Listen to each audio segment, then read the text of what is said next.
Hey guys, আজ আমি explain করব legend of the blue sea Korean ড্রামাটির 11 নম্বর পর্ব। এর প্রথম 10টি পর্ব ইতোমধ্যে আমি এক্সপ্লেন করেছি। সেই ভিডিওগুলো যদি আপনারা না দেখে থাকেন তাহলে ডেসক্রিপশন বক্সে লিংক দেওয়া আছে, সেখান থেকে অবশ্যই ভিডিওগুলো দেখে নেবেন। তো চলুন শুরু করা যাক আজকের এক্সপ্লেন ভিডিও।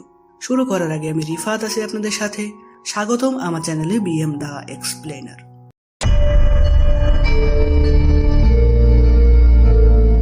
আগের পর্বে আমরা দেখেছিলাম নামদোরা চাষিয়াদের বাড়িতে যায় তার ভাবির সাথে বাটপারি করতে।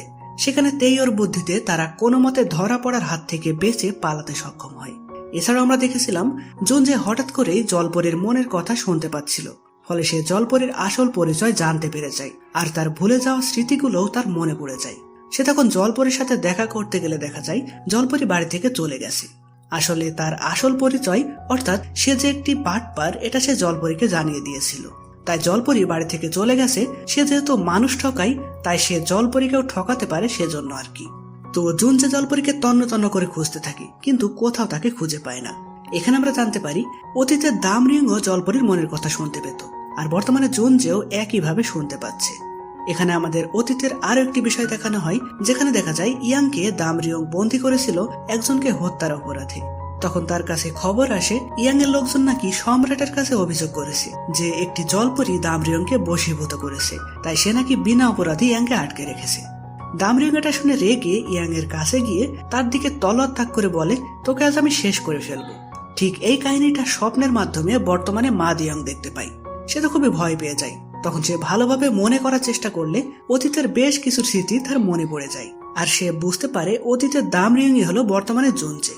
এমনকি সে জলপরীকেও চিনতে পারে, কিন্তু অতীতের জলপরীটাই বর্তমানে জলপরী কিনা, মানে শিমচং জলপরী কিনা, সেটা সে নিশ্চিতভাবে বুঝতে পারে না।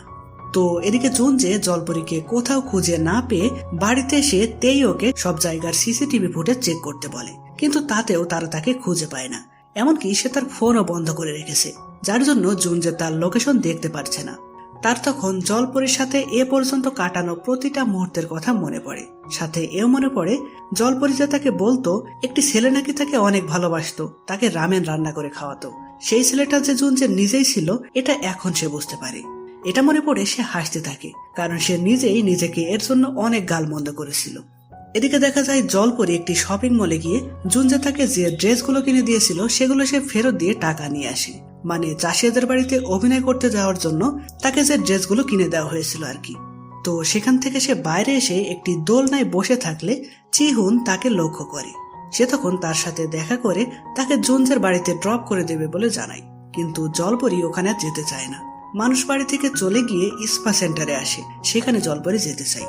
চিহুন তখন তাকে সেখানে নিয়ে যায়। সেখানে জলপরী তার টাকা এবং জিনিসপত্রগুলো একটি সেলফে রেখে দেয়, যেটা সেখানে থাকা কিছু বজ্জাত মেয়ে দেখে ফেলে। তারা তখন গোপনে জলপরীর জিনিসগুলো চুরি করে। সেখানে থাকা তার ফোনটি পেয়ে তারা যখন সেটি চালু করে তখন জুনজের কাছে এই ফোনের লোকেশন পৌঁছে যায়। তো লোকেশন পেয়ে জুনজে সোজা চলে আসে সেই মেয়েগুলোর কাছে। তারপর জানতে চাই এই ফোনের মালিক কোথায়। তারা প্রথমে মিথ্যা বললে জুনজে একটু চালাকি করে বলে, টাকাগুলো তোমরা নিয়ে নিতে পারো, শুধু ফোনের মালিক কোথায় সেটা আমাকে বলো। এটা শুনে তারা জলপরী কোথায় আছে সেটা বলে দেয়। জুনজে তখন মেয়েগুলোর থেকে জলপরীর সমস্ত জিনিসগুলো কেড়ে নেয় আর বলে, আমি তোমাদের থেকে বড় বাটপার, আমার সাথে লাগতে এসো না। তো এরপর সে জলপরীর সাথে দেখা করে। সেখানে এসেই সে তাকে জড়িয়ে ধরে বকতে থাকে সে কেন কাউকে কিছু না বলে একা চলে এসেছে সেজন্য। এরপর জুনজে তার কাছে জানতে চায় সে কিছু খেয়েছে কিনা। জলপরী মুখে বলে যে না, সে কিছুই খাবে না, কিন্তু মনে মনে বিভিন্ন খাবারের নাম বলে যেগুলো তার এখন খেতে ইচ্ছা করছে। আর জুনজে যেহেতু তার মনের কথা শুনতে পাচ্ছিল তাই সে একটু মজা করে বলে, ঠিক আছে, না খেলে আর কি করা, তোমার জন্য সুন্দর করে রামেন রান্না করে রেখেছিলাম। মানে এভাবে সে জলপরীকে খাবারের লোভ দেখায় যেন সে বাড়ি ফিরে যায়। কিন্তু জলপরী বলে সে কিছুই খাবে না আর বাড়িও ফিরে যাবে না। সে মনে মনে জুনজেকে ঠক, প্রতারক এইসব বলতে থাকে। ফলে জুনজে তাকে এখানে সাবধানে থাকতে বলে বাড়িতে ফিরে আসে। বাড়িতে ফেরার আগে সেখানে থাকা চিহুনের সাথে সে দেখা করে। চিহুন জানাই বাবার শরীরটা বেশি ভালো নেই, চোখে ছানি পড়েছে ওনার। জুনজে তখন বলে, তো আমি কি করব, ওনার যোগ্য পুত্র তো তুমি আসো, তুমি ওনাকে ভালোভাবে দেখাশোনা করতে পারবে। তবে যাকে তুমি বাবা বলছো উনি কিন্তু তার আপন ছেলেকেই ছুঁড়ে ফেলেছিল, এটা মাথায় রেখো। তো এদিকে আমরা সেই পুলিশ অফিসারদের দেখি যারা মা দিয়ং এর ব্যাপারে ইনভেস্টিগেশন করছিল। সেখানে তারা জানতে পারে মা দিয়ং এই শহরে এসে প্রথমে যে বাসায় উঠেছিল সেই দিন সেই বাড়িতে আর একজন মহিলা উঠেছিল, কিন্তু মাদিয়াং নাকি এখনো বিয়ে করেনি। তাহলে কে সেই রহস্যজনক মহিলা, এর সাথে তার কোনো যোগসূত্র আছে কিনা সেটা খুঁজতে গেলে তারা জানতে পারে মহিলার নাম কাং জিউন। সে 2 বার বিয়ে করেছে। আর আশ্চর্যের ব্যাপার হলো ওনার 2 হাজবেন্ডে নাকি অন্ধ হয়ে মারা গেছে।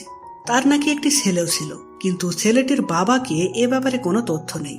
আর বর্তমানে সে তার 3য় বরের সাথে রয়েছে তার সেই ছেলেকে সাথে নিয়ে। এখানে তার এইসব বর্ণনার সাথে আমরা একজনের মিল খুঁজে পাই। কে সেই মহিলা এবং মাদিয়াং এর সাথে তার কি রহস্য সেটা আমরা পরে জানতে পারবো। এদিকে আমাদের অন্য একটি বিষয় দেখানো হয়, যেখানে দেখা যায় চাষিয়া তাদের বাড়ির কাজের লোক অর্থাৎ জুনজের মাকে কোন এক কারণে খুঁজতে খুঁজতে সে তার রুমে চলে আসে। সেখানে মায়ের সাথে জুনজের ছোটবেলার একটি ছবি সে দেখতে পায়। যেহেতু ছোটবেলার ছবি তাই সে জুনজেকে চিনতে পারে না, তবে ছেলেটাকে তার বেশ কিউট লাগে। এই ছবির ব্যাপারটা মনে রাখবেন, কারণ পরে এটা নিয়ে কাহিনী রয়েছে। তো পরের দিন চাষিয়া জুনজের জন্য খাবার নিয়ে যায়, কারণ চাষিয়াদের বাড়ির রান্না নাকি জুনজের খুবই ভালো লাগে। আর ভালো লাগবেই বা না কেন, এটা তো তার মায়ের হাতেরই রান্না। তো সেখানে চাষিয়া জুনজের কাছে শিমচং কোথায় জানতে চাইলে তেইও জুনজের দিকে জেলাসি নজরে তাকায়, যেটা চাষিয়া খেয়াল করে তেইওকে আলাদাভাবে ডেকে বলে, তুমি আমার জন্য জুনজের উপর জেলাস হচ্ছ? এমন করলে তো সবাই বুঝে যাবে যে তুমি আমাকে ভালোবাসো। কিন্তু তেইও যে জলপরীকে পছন্দ করে বলে এমন করছে সেটা তো আমরা জানি। তো চাষিয়া তেইওর ফোন নিয়ে জোর করেই তার নম্বর সেভ করে দেয় আর বলে, আমাকে মিস করলে ফোন দিও, না হলে তুমি ডিপ্রেশনে চলে গিয়ে কষ্ট পাবে। আমি তোমাকে আমার মন দেব না, কিন্তু সময় তোমাকে ঠিকই দিতে পারবো। জোকসে পাঠ। তো যাই হোক, অন্যদিকে দেখা যায় জুনজে চলে যায় জলপরীর কাছে, মানে সেও এখন থেকে তার সাথেই থাকবে। জলপরী তখন ঘুমিয়ে গেছিল। জুনজে চুপি চুপি তার পাশে গিয়ে শুয়ে পড়ে। জলপরী তখন ঘুমের মধ্যে বলে তার খুব ঠান্ডা লাগছে। জুনজে তখন তার নিজের কম্বলটি তার গায়ে দিয়ে দেয়।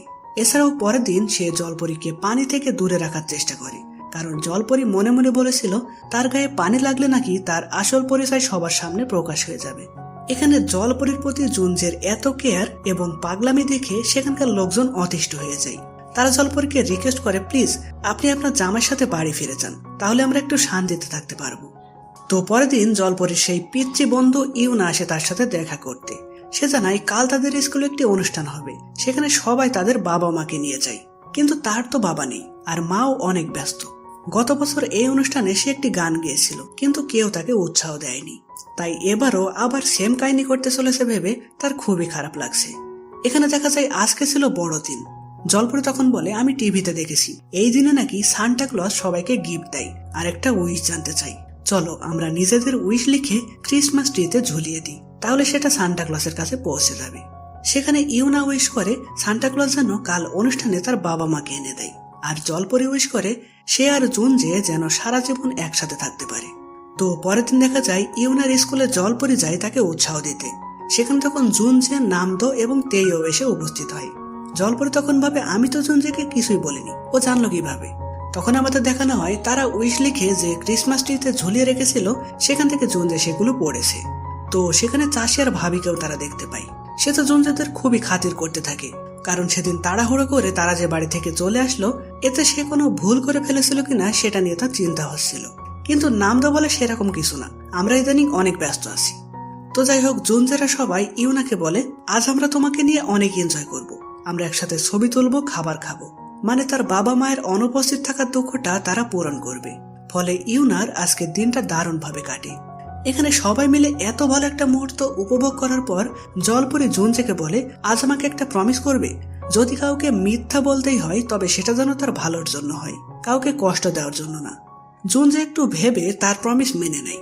এতে নামদো তেইও তো অবাক হয়ে যায়, কারণ জুনজের মতো লোক এমন প্রমিস মেনে নেবে এটা তারা কখনোই আশা করেনি। তো এরপর তাদের দুজনকে বাড়ি চলে যেতে বলে জুনজে ও জলপরী একটি জায়গায় আসে। সেখানে জলপরীকে রেখে জুনজে চলে যায় একটি পিং অক্টোপাস পুতুল আনতে, যেটা জলপরী পছন্দ করেছিল। এটা আমরা দেখেছিলাম 9 নম্বর এপিসোডে।